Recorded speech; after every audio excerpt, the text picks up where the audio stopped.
स्वागत है आप सभी का हमारे साथ इस खास वीडियो में, जिसमें हम बात करने जा रहे हैं चंद्र ग्रहण की।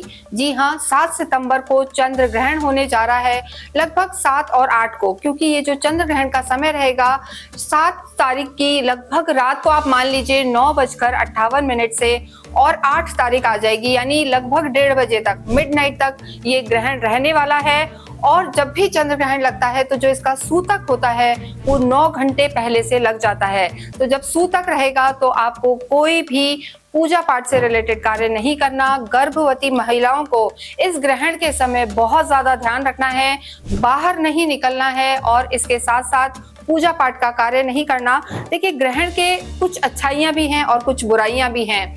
यानी ग्रहण जब होता है, अगर उस समय अगर आप जितना पूजा पाठ करते हैं, भगवान का नाम लेते हैं, तो आपके बुरे से बुरे कर्म भी कट जाते हैं। कई लोगों को नेगेटिविटी होती है, जादू टोने, कई ऐसी चीजें होती हैं। तो इस समय जो उतारे होते हैं यानी नेगेटिविटी की काट होती है, उसके लिए भी ग्रहण बहुत ज्यादा इम्पोर्टेंट माना जाता है। यानी ये जो समय है ये बहुत बली होता है। देखिए, चंद्र ग्रहण है और चंद्रमा इस समय कष्ट में रहेंगे, और जो चंद्रमा है सभी के लिए भावनाओं को रिप्रेजेंट करते हैं, माँ को रिप्रेजेंट करते हैं। तो आप सबकी राशियों पर इसका क्या प्रभाव पड़ेगा ये हम देखेंगे। और उससे भी पहले आपको ये जानना जरूरी है कि ये ग्रहण कहाँ और कब हो रहा है। जैसा हमने बताया 7 सितंबर को होगा, लेकिन ये चंद्र ग्रहण कुंभ राशि पर होगा और पूर्वा भाद्रपद नक्षत्र में रहेगा। तो ग्रहण से बचाव के लिए आपको क्या करना है, कौन सा मंत्र जाप करना है, किस चीज का दान पुण्य करना है, ये हम आपको आगे बताएंगे। क्या नहीं करना, जैसा हमने बताया, गर्भवती महिलाओं को बाहर नहीं निकलना, चक्कू को यूज नहीं करना, कैंची को यूज नहीं करना, और इसके साथ साथ मेज को भी शेव वगैरह नहीं करना। जिनके लिए पॉसिबल हो वो उस समय ना सोएं, अधिक से अधिक मंत्र जाप करें। लेकिन जो लोग वृद्ध हैं, गर्भवती महिलाएं हैं, वो उस समय आराम भी कर सकते हैं, खा पी भी सकते हैं। लेकिन विशेष आपकी राशि के लिए कौन सा मंत्र है और कौन सा दान है, आइए हम बताते हैं। इस वीडियो में हम बात करेंगे चंद्र ग्रहण के बारे में। और देखिए, आप जानते हैं कि चंद्र ग्रहण जो है कुंभ राशि में हो रहा है, 7 सितंबर को होने जा रहा है, जिसके बारे में हम आपको बता चुके हैं, और पूर्वा भाद्रपद नक्षत्र में होगा। लेकिन यहाँ हम बात कर रहे हैं अपनी लास्ट राशि की, मीन राशि की और मीन लगन की। आपके लिए इस चंद्र ग्रहण का क्या प्रभाव पड़ने वाला है, क्या अच्छा होगा, क्या बुरा होगा, ये हम देखेंगे।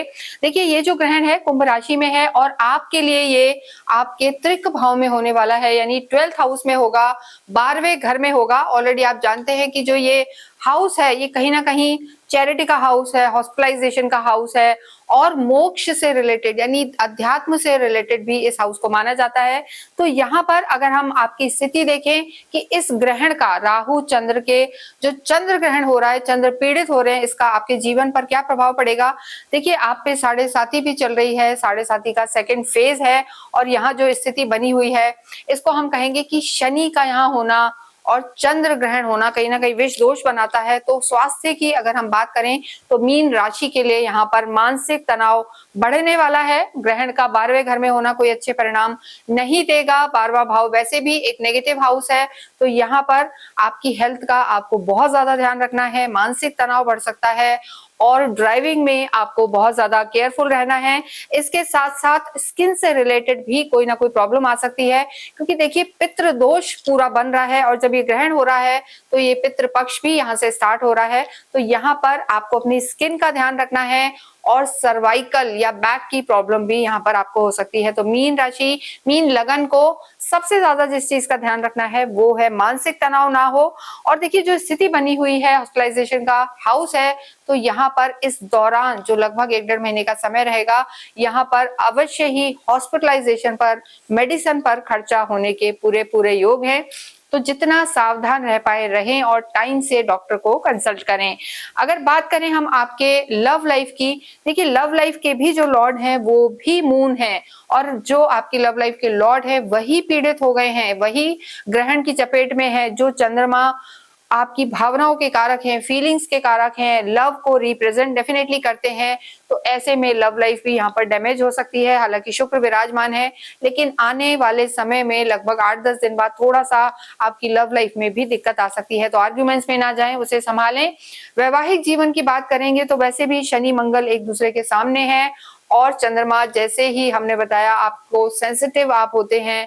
हालांकि आपके जो राशि स्वामी हैं गुरु उनके परम मित्र हैं, लेकिन मीन राशि मीन लगन के लिए हम कहेंगे वैवाहिक जीवन को भी बहुत ज्यादा संभालने की जरूरत है। ये ग्रहण आपको वरना यहाँ पर दिक्कत दे सकता है और स्थितियों को खराब कर सकता है, क्योंकि जो राहु है उनकी पंचम दृष्टि आपके सुख भाव पर भी रहेगी, तो राहु गुरु का चांडाल योग भी है। और साथ में देखिए चंद्रमा का आना यानी एकदम से भावनाओं को ट्रिगर कर देना, कोई पुरानी दबी हुई चीज है हस्बैंड वाइफ के बीच, कोई ऐसा राज है, चीजें हैं या कोई थर्ड पार्टी सिचुएशन है, तो वो चीज इस समय मीन राशि के लिए खुल सकती है, डिफेम हो सकता है, तो इस चीज को भी आपको संभालना है।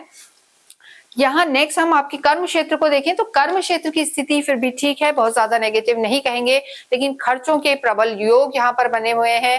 पैसा फंस सकता है, कोई डील अगर आपकी हो चुकी है फाइनल स्टेज पर है तो वो वहां पर जाकर रुक सकती है और पैसा आपका फंस सकता है। लोन्स वगैरह की भी सिचुएशन यहाँ पर हो सकती है, तो पैसे का लेन देन बहुत संभल के करें, अन्यथा यहाँ पर दिक्कत आ सकती है। और कार्य क्षेत्र में भी यहाँ पर आपको कहीं ना कहीं डिफेम का सामना करना पड़ सकता है, बॉसेस से आपके आर्ग्यूमेंट्स हो सकते हैं, कलीग्स में विवाद हो सकते हैं। तो मीन राशि के लिए भी हम कहेंगे कि ग्रहण बहुत ज्यादा अच्छे परिणाम देने वाला नहीं है। स्टूडेंट्स की बात करें तो विद्यार्थियों का जो हाउस है वो भी 5th है, और इस ग्रहण के परिणाम ये हैं कि पंचम के जो लॉर्ड है चंद्रमा वही ग्रहण की चपेट में है, चंद्र ग्रहण है, तो विद्यार्थियों का भी मन पूरा भटका हुआ रहेगा, फोकस नहीं रहेंगे और किसी गलत संगत में भी वो पड़ सकते हैं, एडिक्शन में भी पड़ सकते हैं। हमारे कहने का मतलब ये नहीं है कि आप यही कहें कि ऐसा तो होना ही था, आपको इन चीजों से बचना है और कोशिश करनी है कि आप फोकस रहें। आपके भाग्य की हम बात करें, भाग्येश की, तो भाग्येश की स्थिति बेशक यहाँ पर ठीक नजर आ रही है, लेकिन अगर देखा जाए जैसे हम बात करते हैं आपकी, देखिए भाग्य की जैसे हम बात कर रहे हैं और भाग्य इस समय आपके बने हुए हैं यहाँ पर यानी केंद्र में ही, तो वो स्थिति ठीक है, लेकिन लगन कमजोर हो गई है। आपकी फर्स्ट हाउस जो है यानी मानसिक स्थिति इस समय कमजोर है, तो भाग्येश तो आपका साथ देंगे, लेकिन आपको अपनी निर्णय शक्ति को संभालना है और अध्यात्म को बढ़ाना है। आध्यात्मिक आप रहेंगे तो घर में जितना पूजा पाठ होगा, मांगलिक कार्य होंगे, वो आपके लिए अच्छे रहेंगे। और वही जो गुरु हैं आपके खुद के लॉर्ड, वही आपको इस कठिन समय से निकालेंगे। तो ओवरऑल मीन राशि के लिए देखें तो यहाँ पे क्लेश विवाद हो सकते हैं, मानसिक तनाव रह सकता है, संभलने की जरूरत है। आपको अपने गुरु का बीज मंत्र अगर कोई मिला है या उनके आपने दीक्षा ली है तो वो मंत्र जाप अवश्य करें। अपने लॉर्ड का भी मंत्र करें, ओम राम ग्रीं ग्रौम सा गुरुवे नमः का जाप करते रहें, ओम नमो भगवते वासुदेवाय का जाप करें। क्योंकि चंद्र ग्रहण है इसलिए आपको शिव आराधना करना और चंद्र आराधना करना अति आवश्यक है। तो ओम नमः शिवाय, ओम सोम सोमाय नमः का जाप करें। और इसके साथ साथ आपको अवश्य ही ग्रहण के अगले दिन जाके मंदिर में थोड़ा सा गुड़ और सफेद चीजों का दान करना चाहिए, ये आपके लिए लाभकारी रहेगा। तो चीनी, चावल, नमक और जितनी भी व्हाइट ऐसी चीजें हैं दान योग्य, वो आप अवश्य मंदिर में जाके दें, गाय की सेवा करें, इससे आपको लाभ होगा। इसके साथ ही इस वीडियो को हम यही समाप्त करते हैं। कमेंट बॉक्स में आप अवश्य ही ओम नमो भगवते वासुदेवाय और ओम नमः शिवाय लिखें। Thank you.